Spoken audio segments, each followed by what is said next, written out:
Oke, Wak, jadi kasus ini menimpa seorang mahasiswa dari Universitas Hongik di Korea Selatan yang bernama Jo Jung Pil. Jo ini dikenal punya kepribadian yang sangat baik, dia ramah dan dia juga pekerja keras, Wak. Seperti anak muda pada umumnya, waktu itu Jo ini lagi menjalin hubungan sama seorang perempuan yang kita sebut aja namanya Kim. Nama pacarnya ini memang nggak dipublish. Nah, pada malam tanggal 3 April 1997, Jo ini lagi jalan bareng nih sama pacarnya, yang si Kim tadi, ke kawasan Itaewon Seoul ini. Nah, malam itu mereka sempat keliling-keliling cari makan sambil menikmati suasana Itaewon yang memang terkenal sangat ramai sama restoran, bar, dan juga berbagai tempat hiburan malam. Nah, terus sekitar jam 10 malam, Jo ini tiba-tiba kebelet mau buang air kecil.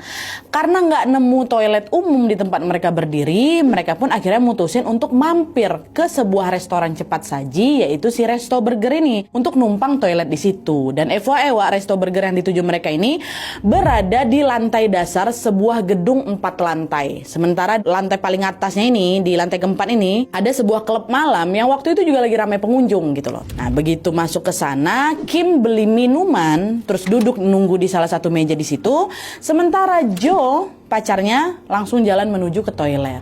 Tapi beberapa menit berlalu, Jo ini belum juga keluar dari toilet, Wak. Nggak enak perasaan pacarnya kan, nggak enak perasaan si Kim. Akhirnya si Kim nyusul Jo ke toilet cowok. Toilet cowoknya tuh nggak yang langsung langsung masuk ya, Wak ya. Jadi ada pintu, baru di dalam ada bilik-bilik toilet kayak gitu. Nah, dia ketok dulu dari luar, tok tok tok tok tok gitu.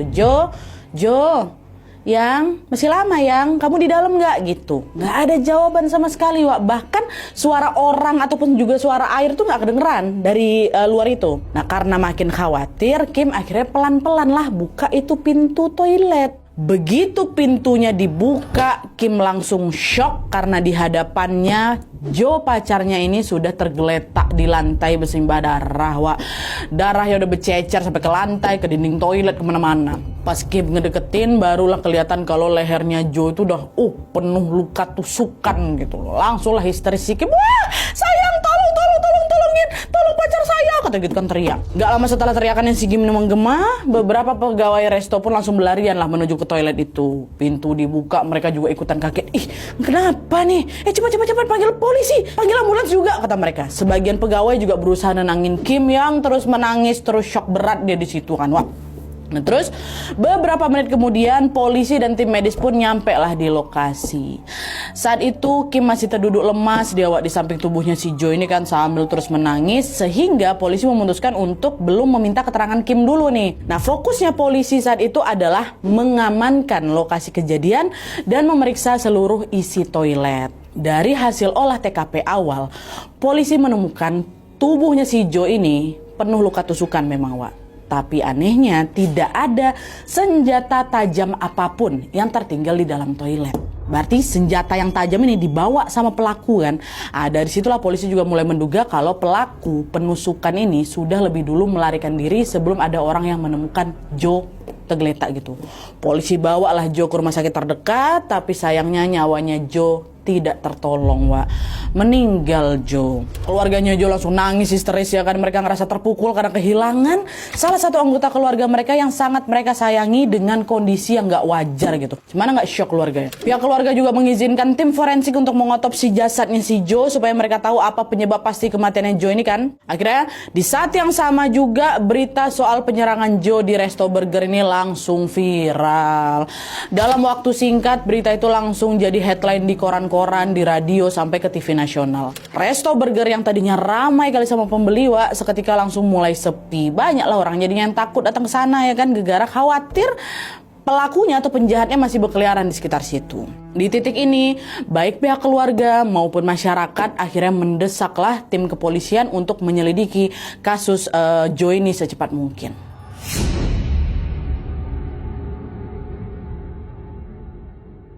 Nah, awalnya, Wak, penyelidikan kasus Jo ini dilakukan sama kepolisian Korea aja. Kenapa aku sebut Korea aja? Nanti ada kaitan sama negara lain. Polisi mulai selidikilah area TKP. Mereka fotolah beberapa titik lokasi yang terkena darahnya si Jo. Mereka juga berusaha mencari barang bukti yang ada di sekitar situ. Tapi sayangnya tidak ada benda apapun yang bisa dikaitkan sama kasus penyerangannya Jo. Jadi cuman jasadnya aja sama darahnya itu. Nah, nggak lama hasil otopsi Jo keluar. Di situ ditemukan ada 3 luka tusukan di sisi kanan leher, 4 luka tusukan di sisi kiri leher, dan 2 kali tusukan di dadanya Joe. 3, 4, 2, 9 kali si Joe ini ditusuk ya kan. Nah, dilihat dari bekas luka itu, tim forensik menyimpulkan kalau Joe sudah ditusuk secara brutal pakai senjata tajam sama orang lain dalam waktu yang cepat gitu, dalam waktu singkat. Nah, polisi langsung gerak cepat lah ya kan, mengumpulkan informasi yang mengarah ke si pelaku. Mereka wawancara lah itu beberapa saksi, termasuk Kim, pacarnya Joe, yang memang menemukan Joe pertama kali tergeletak di toilet Resto Burger itu. Kim yang udah mulai tenang pun menceritakanlah kronologi detail sebelum Joe itu ditemukan tergeletak di sana. Kim juga bilang, "Pak, pacar saya ini, Joe ini orang baik, Pak. Saya yakin dia nggak punya musuh di luar. Dia juga nggak pernah bikin masalah sama siapapun.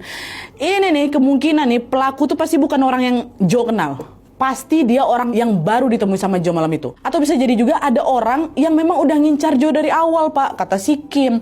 Nah, mamanya si Joe juga bilang hal yang sama. "Iya, Pak. Pasti ada orang yang memang udah nggak suka sama anak saya. Sampai tega deh gitu ngilangin nyawa anak saya. Tolonglah, Pak, tangkap pelakunya, Pak," kayak gitu. "Baik, Bu, kami akan berusaha semaksimal mungkin untuk menangkap pelakunya," kata polisi. Polisi lanjut lagi lah ini, mewawancara beberapa pelayan restoran. Tapi dari sekian orang yang diwawancara, jawaban mereka semua sama. "Pak, kami nggak lihat, Pak, ada orang mencurigakan sama sekali di restoran ini. Semua pengunjung yang kami tengok ya biasa aja. Tapi kami juga nggak tahu kalau ada yang nyelinap ke toilet. Karena kan posisinya kami sibuk semua, Pak. Dan sayangnya itulah, di sana nggak ada CCTV," kata mereka. Memang nggak ada, Wak. Bukan mati apa, nggak ada CCTV di Resto Burger itu. Nah, di titik ini, polisi belum dapat petunjuk apapun soal siapa pelakunya, Wak. Entah cuma satu orang atau ramean, entah dia ini cowok atau cewek, entah dia ini kenalannya si Joe, atau justru orang random. Jadi mereka masih harus terus nyelidikin kasusnya lebih lanjut gitu loh. Siapa lah ini, kata polisi. Menurut beberapa sumber, Wak, keesokan harinya di saat polisi Korea ini masih mencari si pelaku, ada seorang anonim yang nelpon ke Departemen Investigasi Kriminal Militer Amerika Serikat atau CID yang berpangkalan di Yongsan, Korea. Jaraknya sekitar 1 kilo, Wak, dari Itaewon. Dekat. Nah, FYI, di tahun itu Komando Gabungan Pasukan Militer Amerika memang punya pangkalan khusus di Korea Selatan. Salah satunya yang tadi itulah di Yongsan tadi. Tugas mereka ini adalah menjaga stabilitas keamanan di Korea Selatan setelah berakhirnya Perang Korea tahun 1950 sampai 1953. Nah, di sekitar pangkalan militer Amerika itu juga disediakan perumahan keluarga, sekolah, dan juga fasilitas umum lainnya bagi ribuan tentara dan juga keluarga mereka. Jadi kawasan ini tuh, Yongsan ini disebut juga sebagai Little America. Dah, balik lagi. Pas ada orang anonim ini nelpon ke si ID tadi, Wak, anonim ini bilang, "Halo, Pak. Bapak pasti tahu kan berita soal penghilangan nyawa Joe di Resto Burger tuh. Saya nih kayaknya tahu lah, Pak, siapa pelakunya. Pelakunya tinggal di sekitar pangkalan militer Yongsan. Namanya Arthur Peterson, Pak," katanya. Nah, rupanya, Wak, waktu dicek sama polisi ya, Arthur Peterson ini adalah seorang remaja berusia 17 tahun waktu itu. Tingginya kurang lebih 172 cm. Dia keturunan Korea Amerika, bapaknya tentara Angkatan Darat Amerika yang lagi ditempatkan di Yongsan itu. Sedangkan mamanya itu orang Korea, makanya dia tinggal di kawasan Little America itu. Nah, itulah kenapa si anonim tadi tuh nelpon ke pangkalan Amerika Serikat yang ada di Yongsan, bukan ke polisi Korea. Nah, situ kan si ID yang nerima kan. Si ID nanya, "Ngapa kok yakin si Arthur orangnya?" katanya. "Soalnya gini, Pak, saya lihat dia keluar dari Resto Burger waktu hari H kejadian. Dan di baju dia tuh, Pak, ada banyak bercak merah. Itu kayak darah itu, Pak. Dia juga kelihatan buru-buru pergi itu dari restoran," katanya gitu. Nah, habis ngomong itu, orangnya langsung dimatikan gitu aja, Wak, teleponnya.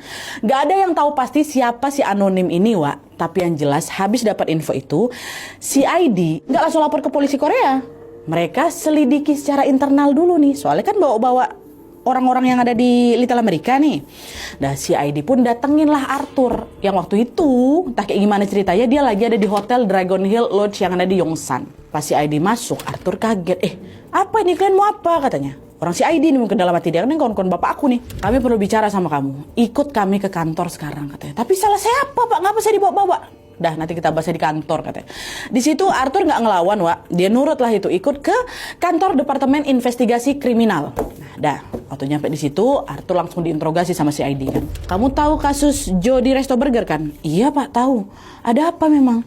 kamu di mana waktu hari H kejadian? Nah ini memang saya di gedung resto itu juga Pak, tapi saya di klubnya yang ada di lantai 4. Oke, kami dapat laporan kalau kamu terlibat di kasusnya si Jo.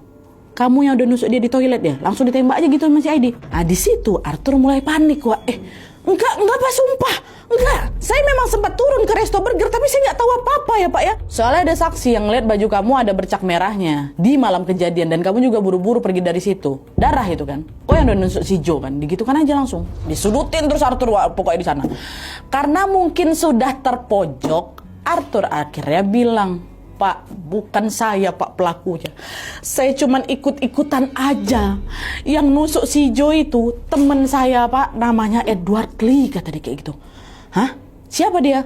Disitulah Arthur jelasin kalau Edward ini kawan party dia di malam itu, umurnya sama-sama 17 tahun, Wak. Tingginya kurang lebih 180 cm. Jadi lebih pendek si Arthur dikit. Si Edward 180, Arthur 172. Edward ini juga keturunan Korea Amerika yang tinggal di sekitar Itaewon, tapi bukan di Yongsan. Nah, setelah dengar sekilas tentang Edward, si ID pun manggil Edward juga, diperiksa, diinterogasi lah lebih lanjut ya kan. Tapi disinilah Wak, baik Arthur maupun Edward justru ngasih kesaksian yang saling bertentangan.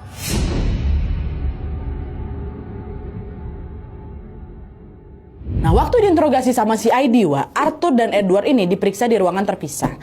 Di sini, keduanya sama-sama ngaku kalau memang mereka berada di Resto Burger saat hari H. Sama.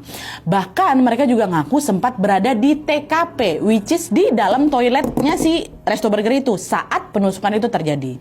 Mereka jelasin lah apa yang mereka lakukan malam itu. Nah, di bagian kronologi awal mereka, penjelasan baik Arthur ataupun Edward itu masih sama, Wak. Mereka cerita kalau di malam kejadian tanggal 3 April 97 itu mereka lagi party di klub yang ada di lantai 4, rame-rame itu Pak sama 20 orang lain. Nah, walaupun memang mereka ini masih di bawah umur, mereka di situ party sambil minum-minum, tapi memang nggak sampai mabuk kata mereka. Terus sekitar jam setengah 10 malam, Arthur lapar. Dia ajaklah si Edward, pacarnya Arthur sama 3 kawan lainnya turun ke Resto Burger yang ada di lantai 1. Nah, pas nyampe di situ, mereka pesanlah paket burger ya kan. Mereka duduk di salah satu meja restoran. Nah, pas mau makan burgernya itu, tiba-tiba Arthur yang tinggal di Yongsan tadi, si Arthur ini ngeluarin pisau lipat dari saku untuk motong si burger itu. Bentuk pisaunya tuh memang bukan kayak pisau makan biasa, Wak, tapi macam jackknife yang biasanya dilipat gitu loh, masuk ke gagangnya itu. Itu yang dia pakai pisau itu. Karena terlihat unik, kawan-kawannya, bagus ya pisau, kok boleh ku tengok gitu kan. Dah, dipegang lah sama mereka. Mereka ganti-gantian lah megang. Bagus ya gitu-gitu kan. Yang megang pertama waktu itu pacarnya Arthur. Nih, tengok, iya yang bagus yang ya gitu. Dia akhirnya ke temannya sampai yang terakhir Edward yang pegang. Dah, sampai di sini cerita versi Arthur sama Edward masih sama. Sampai waktu nengok pisau itu dipotong burger masih sama. Tapi habis itu cerita mereka mulai beda nih, mulai bertolak belakang bahkan.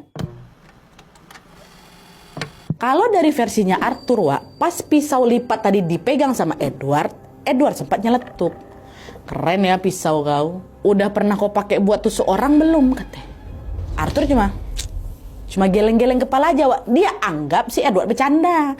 Dia pun lanjutlah makan burger lagi. Sementara pisau lipat tadi masih dipegang sama si Edward. Selesai makan, mereka mau balik lagi nih ke klub yang ada di lantai 4. Tapi pas yang lain udah naik duluan, Edward sama si Arthur masih di belakang. Edward langsung diberhentikan si Arthur. Dia ajak ke toilet dulu lah kita, yuk, kata gitu. Toilet Resto Burger. Ayo, kata gitu. Cuman sebelum masuk ke toilet, Edward sempat bilang ke Arthur gini, sini, aku tunjukin gimana cara gunakan pisau kau ini. Sambil keluarin pisau itu, kan pisaunya masih dia pegang. Arthur itu tuh nggak paham mau maksudnya apa. Dia ngikut aja dari ke toilet. Pas nyampe di toilet, rupanya itulah ada si Jo lagi cuci tangan di wastafel. Udah selesai dia buang air. Nah, berarti mereka sama si Jo ini kan nggak saling kenal nih. Lagi cuci tangan. Begitu ngelihat si Jo, Edwardnya tiba-tiba aja senyum. Terus dia kayak ngasih kode ke si Arthur buat berdiri di samping kirinya si Jo. Jo kiri, sementara Edward di belakang gitu. Disitulah, Wak, tanpa diduga-duga Edward tiba-tiba ngeluarin pisau lipatnya si Arthur, ditusuknya lah itu lehernya si Jo. berkali-kali. Jo katanya sempat berontak, Wak, tapi tusukan terakhir langsung ngarah ke dada 2 kali. Jo pun ambruk ke arahnya si Arthur. Itulah kenapa baju saya, Pak, baju Arthur bisa berlumuran banyak darah. Arthur bilang lagi ke si ID, Pak, kejadiannya tuh cepat kali, Pak. Nggak sampai 10 detik itu Jo tuh langsung ambruk ke saya. Tapi karena saya shock, saya panik, saya nggak tahu harus kayak gimana. Saya doronglah si Jo itu, sampai dia terjatuh ke lantai. Terus saya langsung ambil pisau lipatnya dari tangan si Edward. Saya lari keluar, saya naik ke toilet lantai atas, saya bersihin itu baju saya, terus saya turun lagi, saya pulang. Di jalan pulang itu pisaunya saya buang, Pak. Terus baju saya yang kena darah itu saya bakar. Maafin saya ya, Pak, ya. Saya lakuin itu karena saya takut. Tapi bukan saya yang nusuk si Jo, Pak. Itu kata si Arthur. Mereka yang bunuh, Pak. Nah, si Aidi nanya, kalau memang bukan kau pelakunya, ngapa kok kabur bawa pisaunya? Katanya, saya panik, Pak. Itu kan pisau saya. Kalau ditinggal di lokasi, ya saya takut nanti saya yang dituduh. Dah. Itu tadi keterangannya Arthur yang tinggal di Yongsan, itu kan. Cerita Edward beda, Wak. Beda. Kalau di versinya Edward, setelah minjam pisau lipat tadi, kan masih sama tuh, masih di meja makan ya. Edward bilang kalau dia langsung balikin itu pisaunya ke Arthur. Terus Edward lanjut makan burger lagi. Selesai makan, kami mau naik ke lantai 4. Tapi di situ Arthur malah bilang ke si Edward, ikut aku ke toilet. Aku mau nunjukkan kau sesuatu. Edward nggak paham juga nih maksudnya apa. Tapi dia ngikut aja ke sana. Karena sekalian mau cuci tangan ya, karena habis makan tadi. Nah, waktu nyampe di toilet, Edward lihat Joe lagi sendirian cuci tangan di wastafel. Edward pergi ke wastafel satunya yang posisinya membelakangi si Joe. Jadi ada 2 wastafel sini, wastafel sini. Joe di sini, Edward di sini. Jadi kan punggung-punggungan. Nah, di depan wastafel itu kan ada cermin besar ya kan. Dah, si Edward cuci tangan, Joe di belakang nih. Nah, pas lagi cuci tangan di sana, dari cermin itu Edward lihat Arthur langsung ngeluarin pisau lipat. Tas, itu yang leher si Joe berkali-kali. Edward langsung balik badan ya kan, dia sempat nengok tuh si Joe sempat ngelawan. Tapi Arthur katanya brutal kali, Wak, nusuk lehernya si Joe sampai Joe tuh tergeletak lah di lantai, darah Joe yang ngucur lah kemana-mana. Sampai nyiprat juga ke baju sama sepatu saya, kata si Edward. Saya nge-freeze, Pak, di situ gemeteran saya. Dan setelah itu Arthur langsung kabur, dia keluar entah kemana. Edward ditinggalkannya sendiri. Barulah beberapa detik dia nyusul keluar juga. Nah, di situ Edward juga bilang ke si ID, saya nggak tahu habis dari toilet itu Arthur pergi kemana, Pak. Saya betul-betul shock. Saya larilah ke atas ke klub. Saya cerita sama kawan-kawan saya kalau, Arthur habis nusuk orang, Teman-teman saya mana lah yang percaya, Pak. Tapi nggak lama polisi datang ke resto. Nah, disitulah baru mereka percaya. Tapi kami juga nggak ada yang berani bilang kalau si Arthur yang nusuk. Pergi kami dari situ. Itu versinya Edward. Tahu ya bedanya ya. Jadi di sini Arthur sama si Edward ini memang saling tuduh, Wak. Nah, untuk mencari tahu cerita siapa yang lebih valid, si ID pun mewawancara 4 kawannya Edward sama Arthur yang ikut makan di bawah tadi. Nah, rupanya kalau dari kesaksian kawan-kawan berempat ini, Wak, beberapa dari mereka memang sempat dengar Edward tuh nanya ke Arthur, udah pernah nusuk orang belum? Mereka dengar semua berempat itu sepakat. Berarti di sini cerita yang sinkron cerita Arthur, ya kan? Tapi habis itu menurut mereka Arthur nih kayak terprovokasi, Wak. Seolah-olah pertanyaan Edward barusan itu macam ngeremehin Arthur. Makanya Arthur ngajak Edward ke toilet. Nah, bagian sini dia belok ke versinya si Edward. Dan setelah itu kawan-kawannya nggak ada lagi yang tahu apa yang terjadi di toilet karena mereka kan balik ke lantai 4 tuh. Apa yang terjadi di toilet kan cuma mereka berdua aja yang tahu. Terus kawan-kawan ini juga bilang setelah itu Edward nyamperin kawan-kawannya di atas. Itulah, Pak, dia bilang Arthur habis nusuk orang di toilet. Nah, berarti dari POV teman-temannya betul. Si Edward ngomong kok udah pernah nusuk orang belum pakai ini. Itu versinya si Arthur, betul. Mereka mengiyakan. Tapi kawan-kawannya juga mengiyakan kalau yang ngajak ke toilet itu adalah Arthur. Sinkron sama ceritanya si Edward. Karena habis itu si Edward juga naik ke atas. Kawan-kawannya mengiyakan. Dari situlah si ID menilai kesaksiannya Edward telah yang lebih meyakinkan. Jadi mereka menduga Arthur pelakunya, Wak. Barulah dari situ si ID melaporkan semua temuan itu ke kepolisian Korea untuk ditindak lebih lanjut. Tapi karena waktu itu belum ada bukti yang kuat yang memang menunjukkan kalau memang Arthur lah pelakunya, kan tadi kan cuma sebatas dugaan si ID aja kan, Wak. Polisi Korea pun kembali menginterogasi ulang Arthur sama si Edward.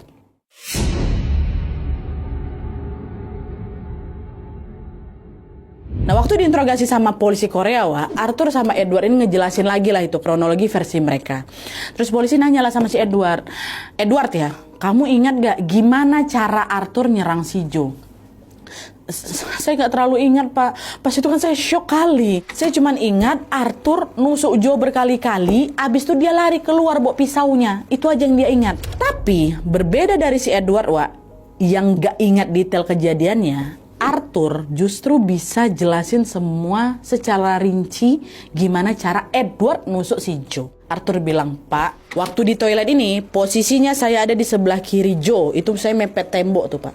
Terus Edward nyerang si Joe dari sisi belakang dan langsung nusuk ke leher sebelah kanan dulu nih. Beberapa kali, kanan duluan, Pak. Terus dia lanjut nusuk leher kiri. Si Joe sempat ngelawan, baru terakhir kali dada depannya. Tas 2 kali. Abis itu Joe ambruk ke saya dorong dia ke lantai, saya ambil pisaunya dari si Edward, saya lari keluar. Gitu. Di sini Arthur tuh juga bersedia untuk ikut rekonstruksi ulang kejadiannya di TKP. Rekonstruksi ulang, Pak, saya masih ingat, kata dia kayak gitu. Nah, dari hasil wawancara kedua dan juga rekonstruksi ulang di TKP, polisi Korea menilai cerita Arthur ini lebih kredibel. Arthur yang dituduh ini, cerita Arthur ini lebih kredibel karena dia bisa jelasin lebih detail dan runtut gitu loh. Sementara Edward bebelit-belit, banyak lupanya, padahal kejadian juga baru, ya kan? Penilaian ini juga sejalan sama statementnya jaksa yang bilang kalau pelaku sebenarnya kemungkinan besar tidak akan ingat detail kejadian karena dia trauma atau dia sedang berusaha melupakan apa yang terjadi. Jadi kemungkinan besar pelakunya Edward, gak jadi Arthur. Nah, cuman statementnya jaksa ini langsung dibantah juga sama ahli profesional. Mereka bilang kalau justru pembunuh yang sebenarnya itu akan lebih banyak ingat detailnya daripada saksi. Karena dia sendiri yang ngelakuin itu. Jadi kemungkinan pelakunya Arthur, kata ahli profesi. Sempat adu pendapat, enggak Edward ini kayak enggak Arthur. Sempat adu pendapat, Wak, di antara polisi sama ahli profesional itu. Sampailah akhirnya polisi pun melakukan serangkaian tes pendeteksi kebohongan ke Arthur dan ke Edward. Nah, di tes itu mereka dikasih pertanyaan yang sama persis, Wak. Kamu kan yang sudah membunuh Joe? Jawaban mereka pastilah sama-sama bilang, enggak, Pak, saya bukan yang membunuh si Joe.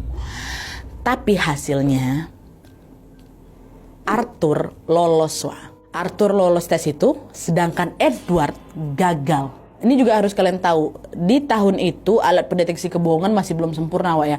Tingkat kegagalannya bahkan masih 30%. Jadi sebenarnya ini tuh nggak bisa dijadikan bukti valid di pengadilan.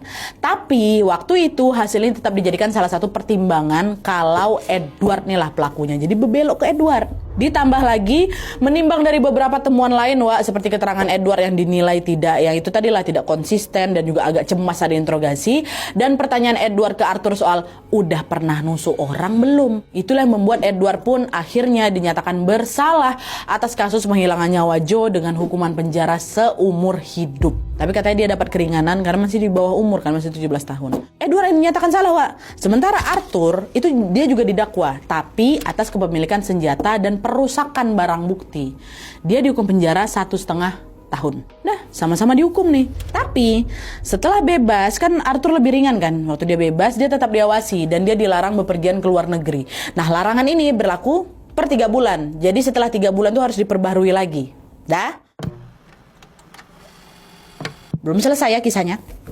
Pada bulan April 98, pihak keluarga Edward yang dinyatakan bersalah ini ngajuin banding, Wak, ke Mahkamah Agung Korea Selatan. Pengadilan tertinggi kali lah di sana, ya kan. Pihak keluarga Edward itu yakin kalau Edward ini nggak bersalah. Apalagi kan Edward ini dihukum tanpa bukti yang jelas kan, Wak, ya. Cuman itu tadi berdasarkan analisisnya jaksa dan juga tes kebohongan yang belum tentu juga valid, ya kan. Dibanding lah sama keluarganya.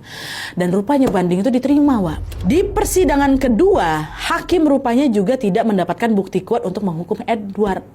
Akhirnya di tahun 98 Edward dinyatakan tidak jadi bersalah. Tidak bersalah, dibebaskanlah si Edward. Otomatis penyelidikan beralih ke Arthur.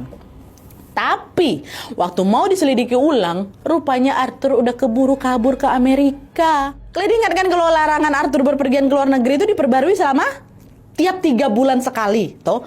Di sela-sela proses pembaruan itulah, Wak, Arthur kabur. Ngapain kok kabur Arthur? Setelah dia kabur ke Amerika, ya polisi Korea makin susah lah ngelacak jejaknya si Arthur. Karena mereka kan nggak tahu Arthur sembunyi di kota mana, ya kan.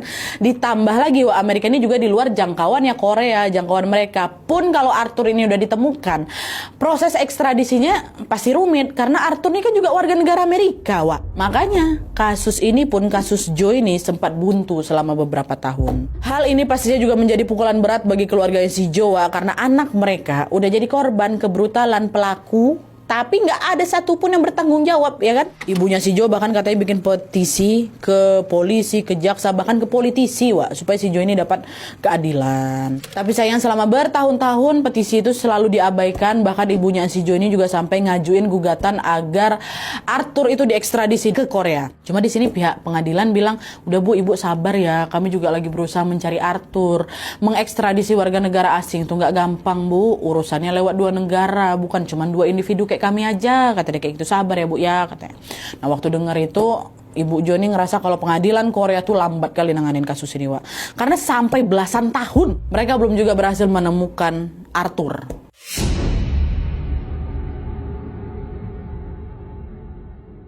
Sampailah pada tahun 2009, 12 tahun setelah kejadian ini, ada rumah produksi yang merilis film berdasarkan kasusnya si Jo.